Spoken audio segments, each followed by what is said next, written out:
Hello and welcome to the Warhammer Podcast, episode 191. I'm your host, Brad. This is my co-host, Eric. How's it going? I got it in one take. Actually, yeah, nailed it. On this week's episode, we're going to talk Battleforces, but not the ones that exist, the ones we wish existed. We're doing building better Battleforces. Nailed it. First take. Ship it. Sounds good.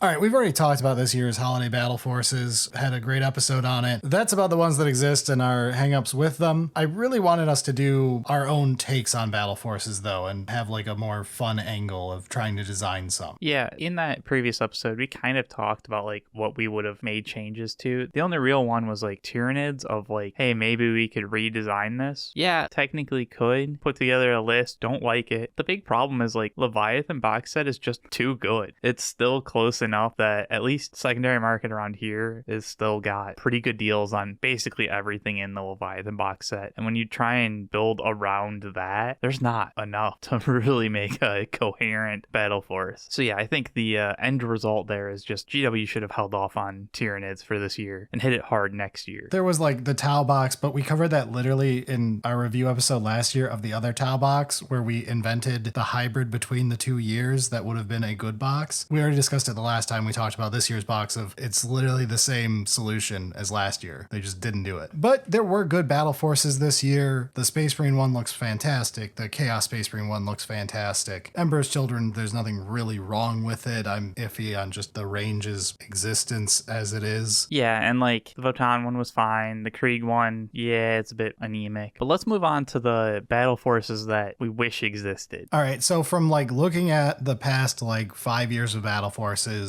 and just averaging out the ones that were actually good, like ignoring all the ones that are terrible compared to the others. Good ones were between like 350 and like 425-ish in modern pricing dollars. Right, because like as we go back, there's been price hikes since like previous iterations and years and stuff like that. Somewhere in that range. And then from a point standpoint, 650 is like your minimum, but like we want to hit like at least 750-ish. Yeah, obviously there's going to be some factions that not quite doable. It's harder for some factions than others, yeah. Obviously, if we're doing a guard one or AdMech or something, we know the points are going to be lower unless we custom design it to have extra points baked in. Right. But those are kind of like our rough guideline targets to making a good battle force. Like you said, we're not really looking at the battle forces that were not good because we don't dream about those.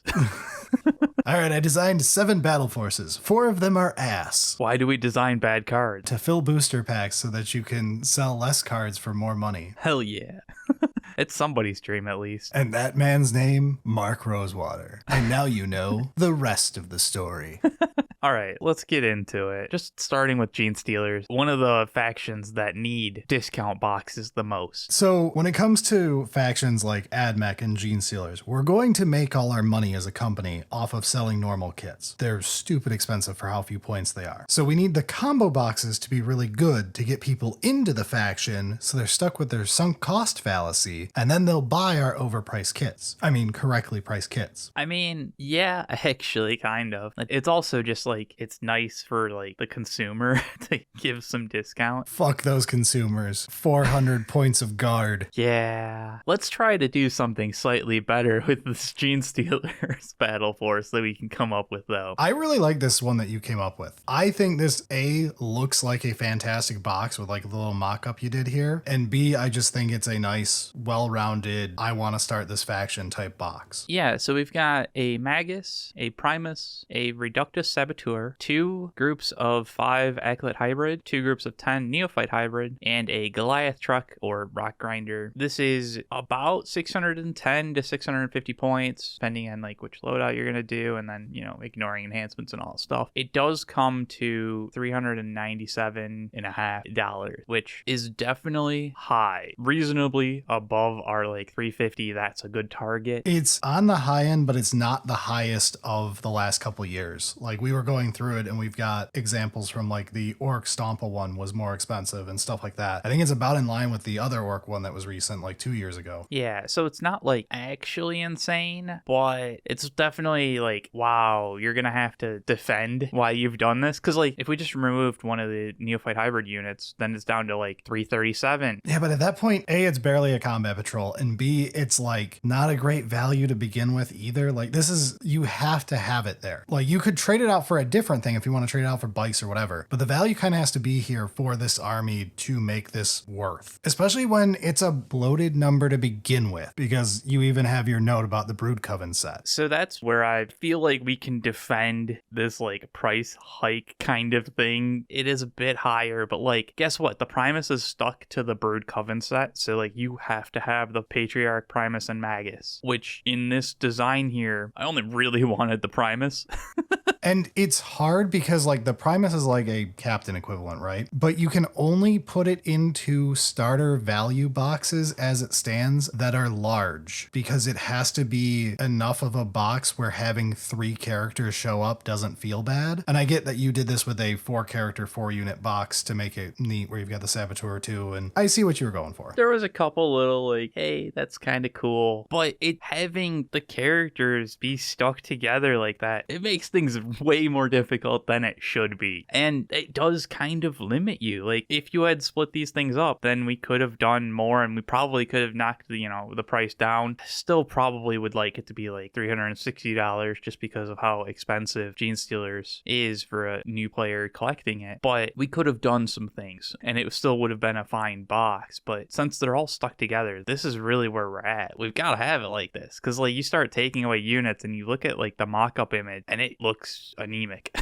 Yeah, it starts looking like the old Combat Patrol real quick. Yeah. Which it was a great Combat Patrol, and there's a reason we loved it. But like, this is a Battle Force, not a Combat Patrol. Yeah, and honestly, Battle Forces like this, again, are really good for both you as a company and you as a consumer. It gets people in the door to an expensive faction, but also it gets you into an expensive faction you wouldn't otherwise have felt confident going into. Yeah. And honestly, this is a good enough box where like 2 copies of it doesn't feel awful as a new player getting in. Like none of these are models where doubling up on the quantity in this box is wrong in a 2K list. Honestly, I think 2 is like just a default good to do kind of thing. Like if this box actually existed and you had any interest, 2 is definitely the way to go. And like 3 would be like, probably not.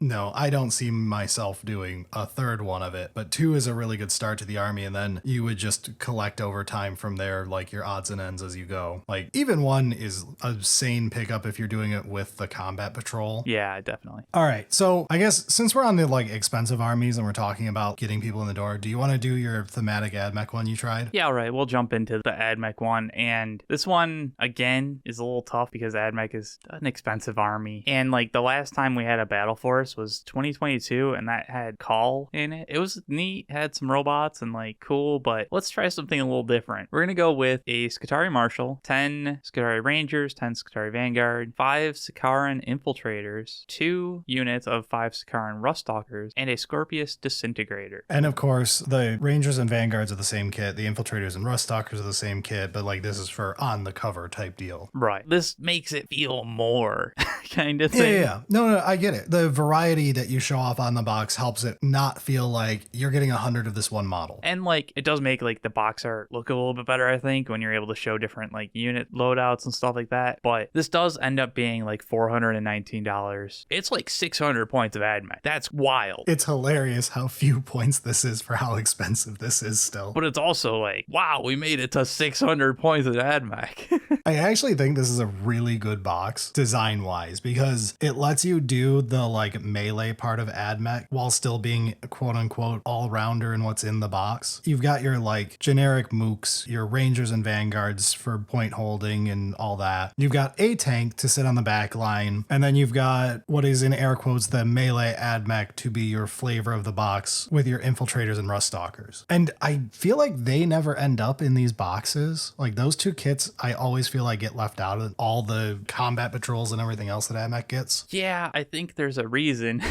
in the value proposition that GW looks at, it becomes difficult, especially when you look at it and you realize that you can take the infiltrators and ruststalkers as like 10 model unit, and they come in 5s, and it's like you probably want several of them in your 2K list if you're going to start including these. That's a great point to bring up, because that is one of the problems when you put them in a combat patrol as like a random 5-man, because they're an alt way to focus your list to where you need a decent chunk of them at once before it feels like you didn't just waste money on this 5-man unit. Yeah, because like technically you can put a 5-man unit in your list and like you can figure out ways to do something with it, but really you're gonna want to have a larger chunk focus to it so you can actually take advantage of, you know, this fast melee portion of the army that you can really leverage, as opposed to it just being like, sure, whatever, there's like 70 points of random shit, I'll ignore it. And like, yeah, they're good action monkeys from like a comp standpoint at times, but it's like the person buying a Battleforce isn't thinking like that. They want it for the melee slant of the army. Yeah, so like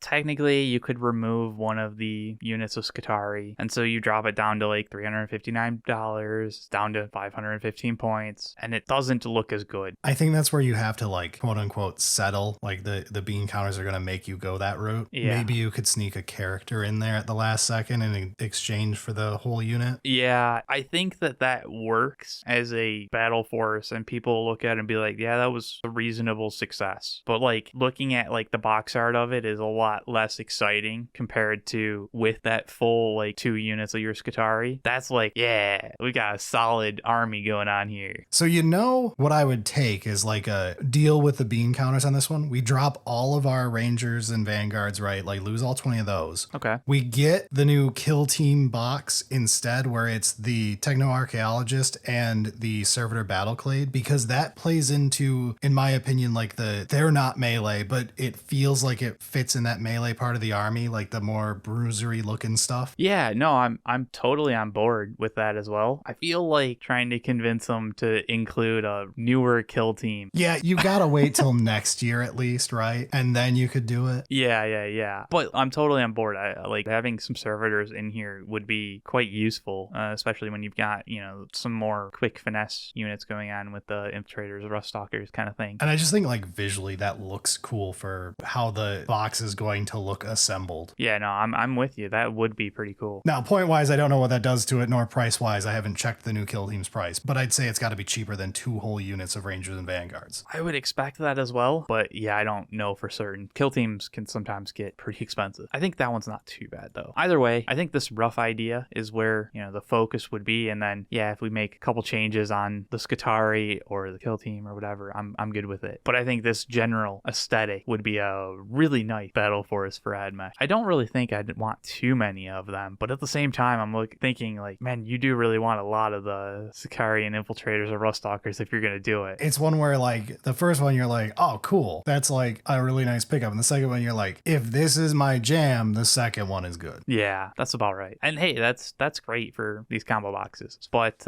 let's hopefully move away from the more like value necessary factions into something that little bit more sane. Sure.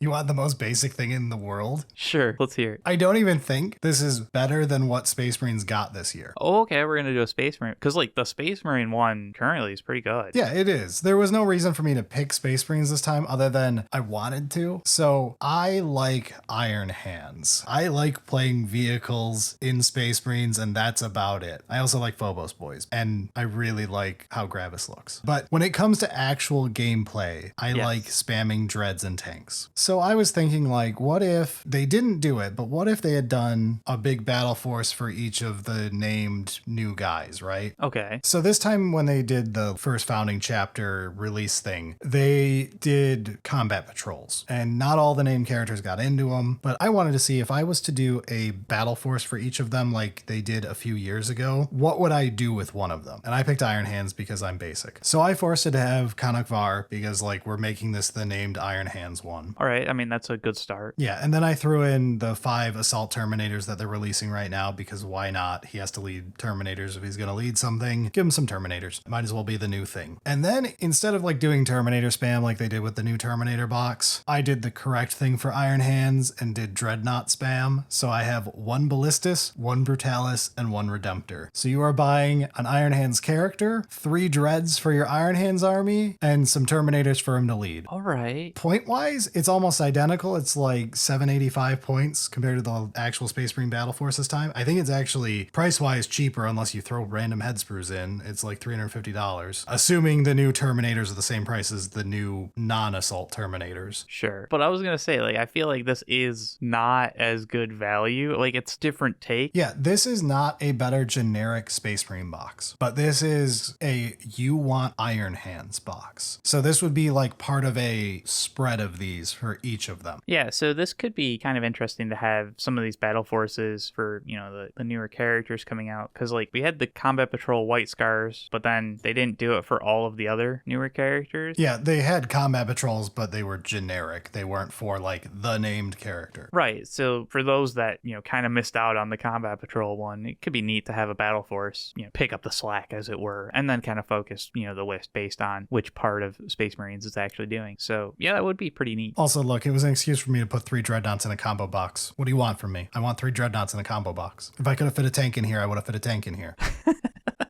All right, let's move on from Space Marines. Do the Nurgle demons that you came up with. Yeah? Okay. I'm proud of you. I love this. We could have snuck in an extra Beast of Nurgle. I'm going to argue for it. All right. This is a tough one because, like, a Chaos Demon Battle Force with how they're treating demons is unlikely. Let's just put it 11th edition enemies will be demons. All demon ranges are getting 3 to 5 new kits. We're just doubling up the entire factions. Yeah. Awesome. Definitely happening.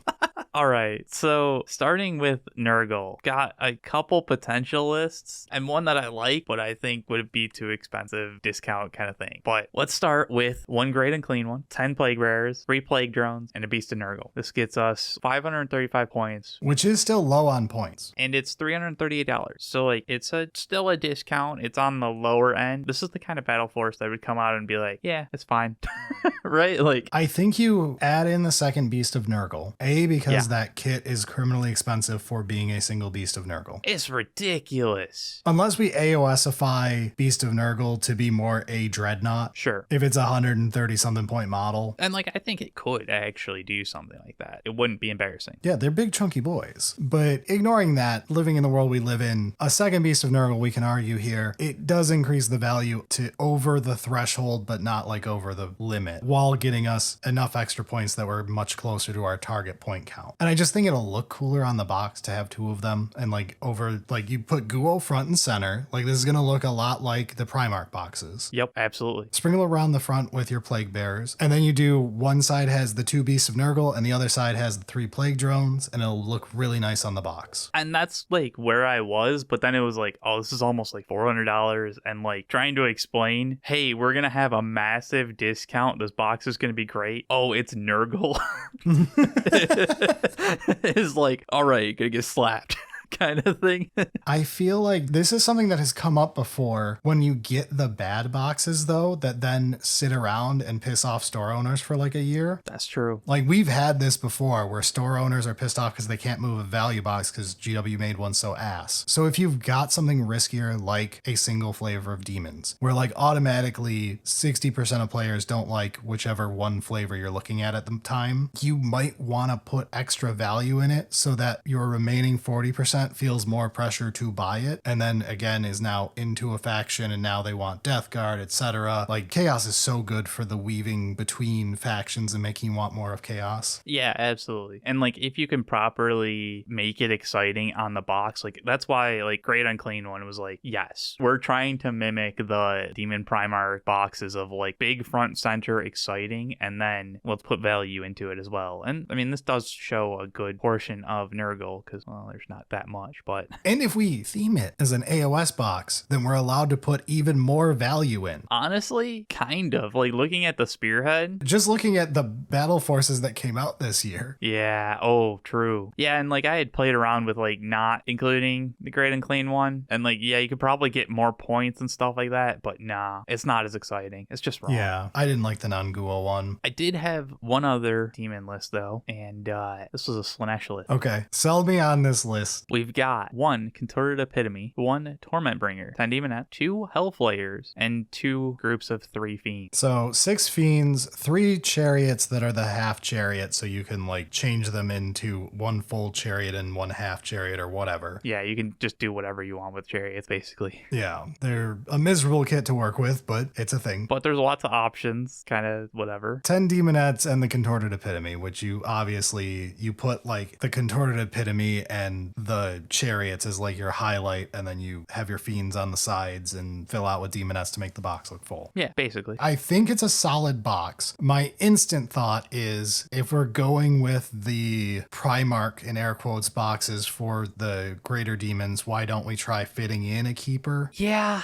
The problem is you definitely have to drop Chariots at that point. It just didn't really fit. It was either like, let's try and make this like a more chariot themed list going on here, or we can just make it a keeper list. I do feel like we could sneak in 5 Seekers into this list because this is only like, it's sub $330. And if we're targeting 350-ish, we can get Seekers in here. And then point wise, we're over the 700 mark, which would be nice. Yeah, that would actually probably put it at a pretty good discount since those are also not too expensive. And it helps with your whole cavalry feel you're going for this box. So like it feels like, okay, the point of this is going fast. I get it. Everything here is a horse in air quotes.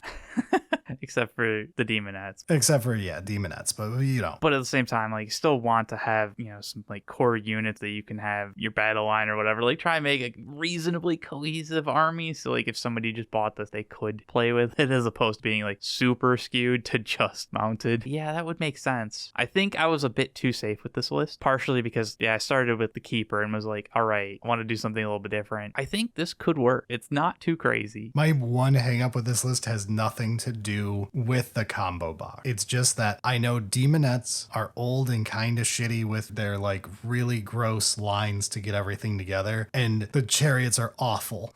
Yeah, I actually had to like look on Games Workshop website to see like, have these been just quietly removed yet? And they're still purchasable online only. Like, they're still being sold. This is still... They're in stock even. Yeah, which is crazy. But since they are, this is a big part of the army. So yeah, they look kind of cool, especially like box art level. That's neat. Trying to build them is, yeah, definitely a pain in the ass. So not the most new collector friendly box here, but I think it's got potential. I didn't really do anything with Khorne or Tzeentch. Khorne's had a bunch of stuff, and like, I don't know what to do with Tzeentch. It's fair. I honestly think that would be its own proper iteration of the series, to do a Be'lakor box and then do a one for each of the 4 gods, quote unquote, again, Demon Primarch-esque box where you go like really hard into each of the 4. And that'll be the big celebratory 5 Battle Force celebration to our big range refresh that we're definitely getting next edition. Everything will be okay, fellow Demon fans. Yeah, I mean, they did bring Harlequins sort of back. Okay, perfect segue, first of all, Eric. Second of all, I am really glad that the week after we did the Combat Patrol episode, they announced a Harlequin Combat Patrol.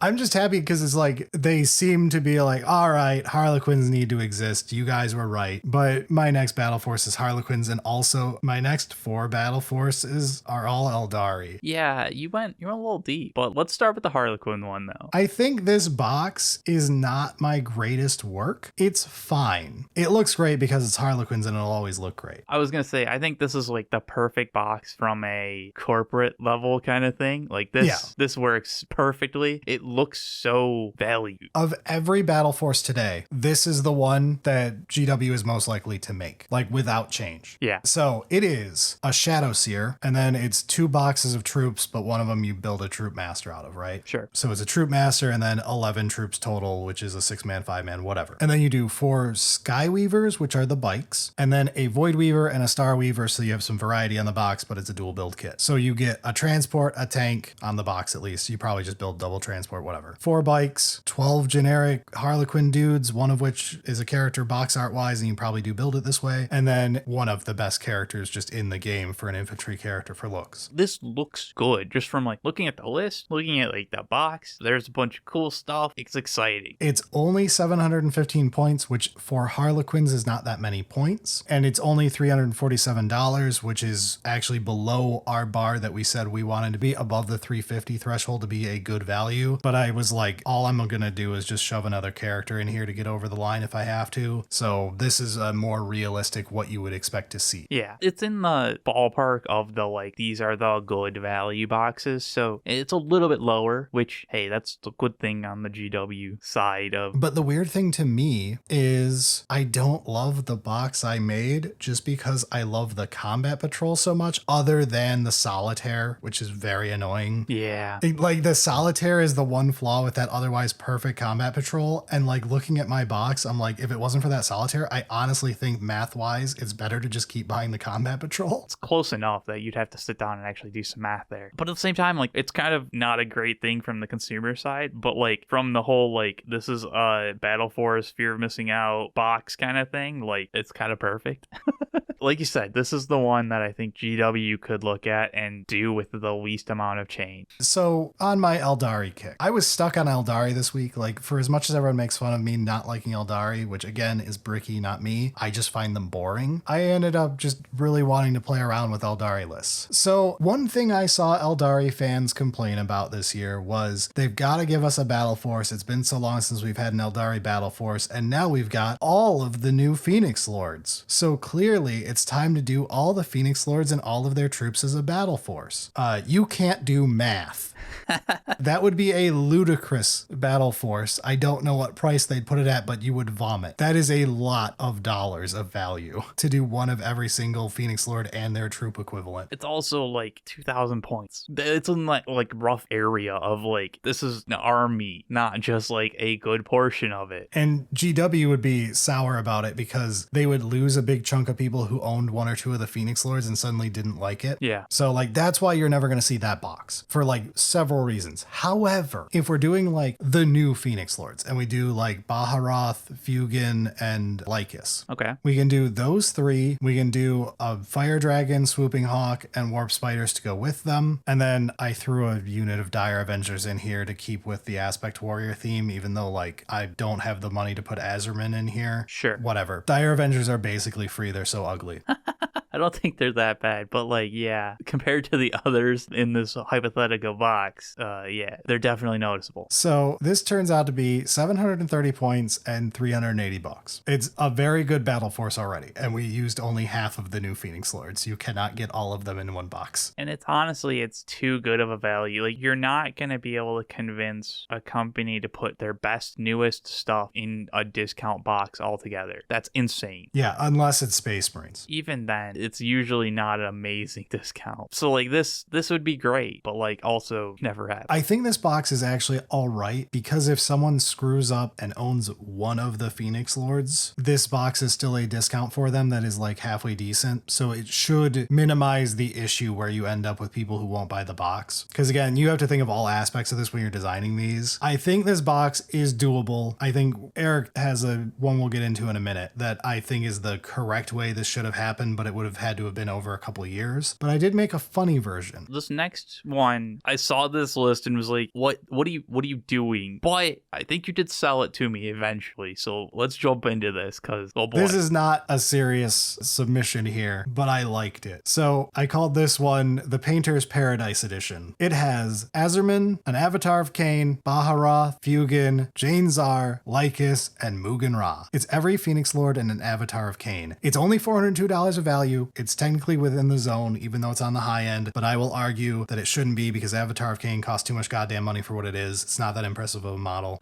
It is 965 points because, of course, it's all the Phoenix Lords in an Avatar of Cain. I still think these are too cheap for what they are in lore, but whatever. Yeah, no, absolutely. The big thing is this is not a playable battle force. This is a terrible fucking list, but I think this would look very cool as a box art that you're going like, hey, painter, do you want to paint up every cool Aeldari character? Here you go. Yeah, this one, like I said, looking at this list, I was like, what are you doing? What the fuck is wrong with you kind of thing? But if you really frame it not as like a collecting for, you know, your collection to play. Yeah, if you look at it as a proper collecting box, like this is for you to build, paint, and put on a shelf and be happy with owning. From that angle, this box is great. It honestly is fantastic. I feel like it's not a battle force. Like if we added some like random terrain terrain stuff to it, we could sell it as like a proper painter's diorama, go wild thing. I think if you were to try to sell something like this, you actually probably remove Avatar of Cain. You find what your new price is, like I think that's like a $300-ish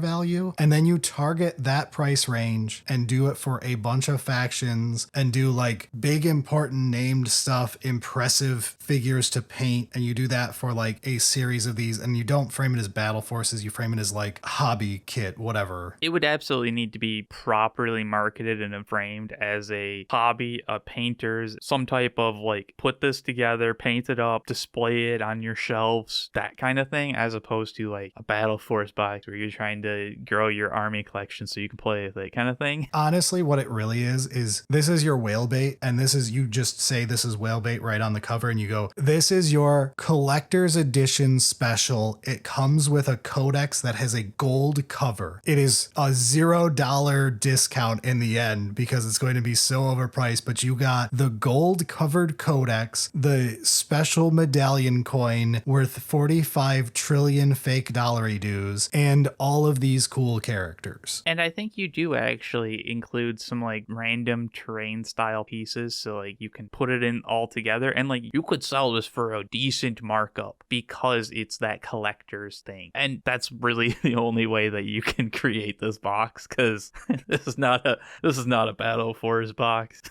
Now, you got stuck with my Aeldari brainstorming session here. Yeah, a little bit. And tried to come up with a more sane version of getting battle forces that show off the different aspect warriors. So the first list that you showed that had, you know, the three and, you know, their aspect warriors, and then looking at it and being like, all right, your second one was like, here's the list of them all. Yeah, it's just funny. Thinking about it was like, realistically, if they did this over like 3 years, they could split them up and create proper battle forces, and it would be less of the, oh, I have one of those, I don't have any interest in this kind of thing. It would be like, all right, you have that portion already. Well, next year, we're probably going to have something that's very similar. Hey, keep an eye out, kind of. And yeah, really, it would just be, let's get 2 of the Phoenix Lords and their aspect warriors, and then fill out a little bit of like normal, generic kind of stuff. So like Storm Guardians, Rangers, Wave Serpents, Guardian Defender, like whatever you want to do. Right, just a whole fill to make it look like a well-rounded box that has these 2 Phoenix Lords and their aspect warriors as a portion of it. And then just release it for the next 3 years as one of those boxes in the lineup. If every Xeno was treated like Space Marines, this would be a normal thing that we wouldn't be talking about on an episode. It does kind of seem like that, right? Like as you were coming up with this idea, it was like, this is how you properly do it, right? And while we're talking about this is what Space Marines just gets all the time. Because it makes sense, right? Like that's just how you do it.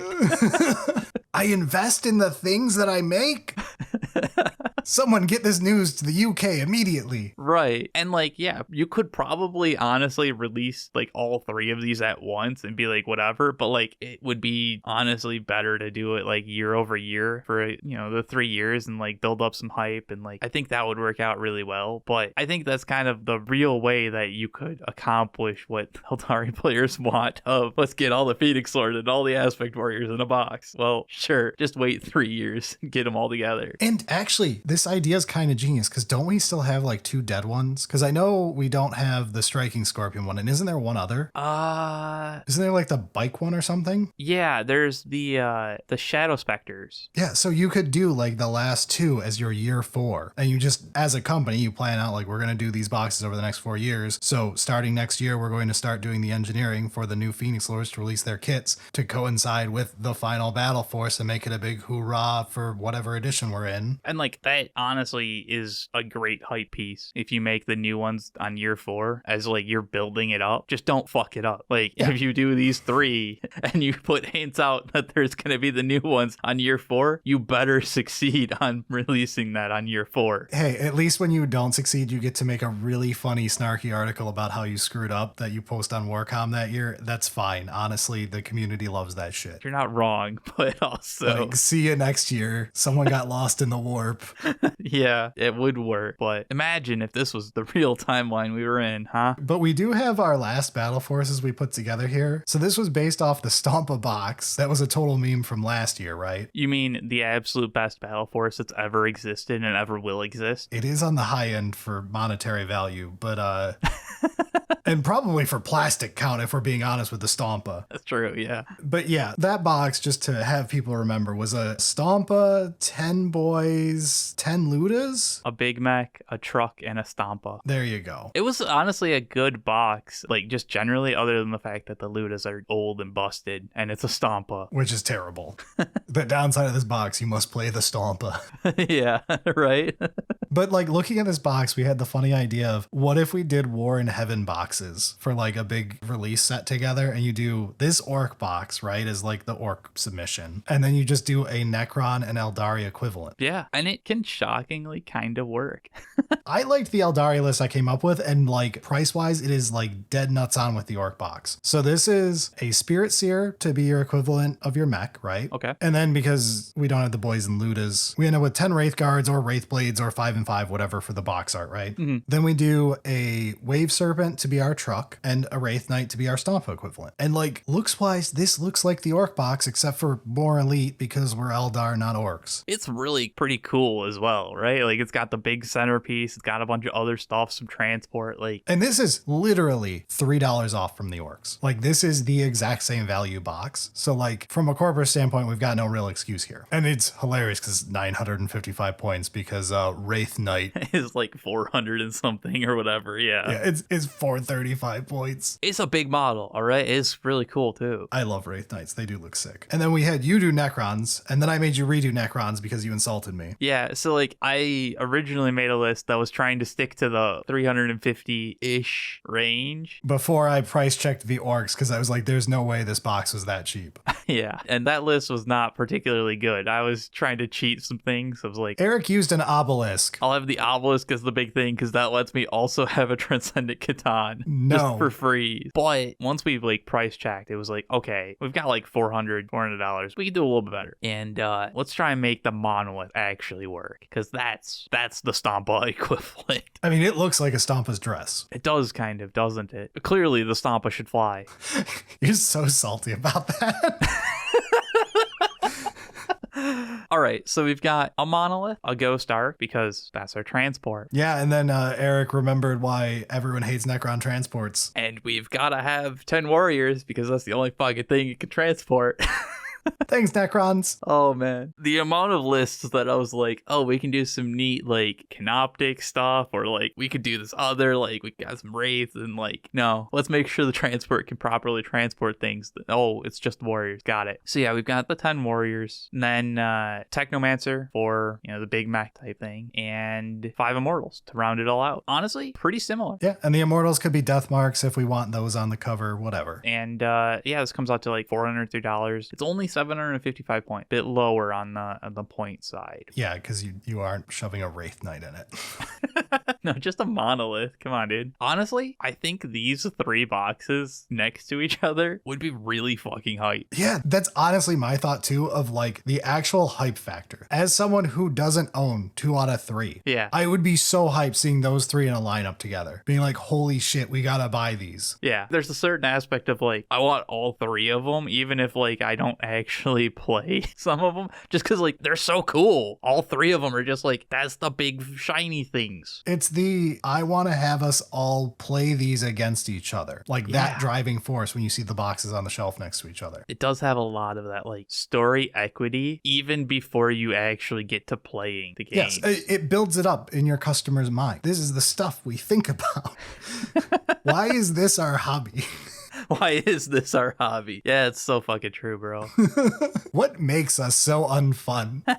I think that's our building better battle forces. A few of them I think could actually work. Yeah, obviously we could do this all day. I just really wanted to do one that was like not just reviewing the battle forces for the year like it tends to be, and have us like actually cook stuff up. Yeah, it was definitely fun to think about it. And like, honestly, some of the restrictions are entertaining to try and figure out ways to, work around it or work with it. And you also still do learn some things here and there. Did you know the cheapest kit sold from GW for Tyranids? $43.50. Can't get any cheaper. Can't just find like $35 thing here or there. You learn fun little tidbits like that. It's also fun to go through the past battle forces and find like every year has the like, wow, these three are really good and like have great value, great point costs. Everything about these three is great. And they're next to these other three and they're ass. Yeah, that does seem to happen sometimes.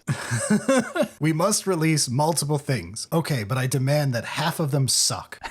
I want half of our audience pissed off while the other half is talking about how great the new boxes are. Yeah, I mean, like, there are certain things that you look at some of the lists and you realize that Games Workshop did kind of try their best within some restrictions, but like at the same time, maybe they should have just not. I feel like so many problems in each of the years we looked at would be solved by a simple check in Excel of like, hey, this box is missing like $80 worth of models compared to the box that's going to be on the shelf next to it. Right. But at the same time, I worry that like if they had that Excel sheet, they just make them all the lower number. Yeah, it'd be like, hey, that box has $80 more in it. Take something out. Maybe that's why it has to be inaccurate, because they're afraid to let the bean counters check their math because the bean counters are assholes. Oh, it's possible. It's possible. Why do we make bad cards? Sometimes you have to offset. There's always balance, Brad. There's always balance. The balance is increasing my checkbook every quarter. All right, but that's enough of this topic. If you have ideas that you want to share for your own battle forces you've cooked up, feel free to send them our way. It's always fun reading these. And while you're there, don't forget to do the like, comment, subscribe thing. Yes, YouTube pleasantries would be a big help right now. It is the important time of year in YouTube land. We have to prove that we're doing well. Yes. Well, profit margins are at an all-time high for YouTube so that they want us to continue being successful. Essentially, yeah. The green line must go up. Oh, wait, that got cut to bonus content. Right. All right, but that does it for us this week. We're out of here. Sounds good.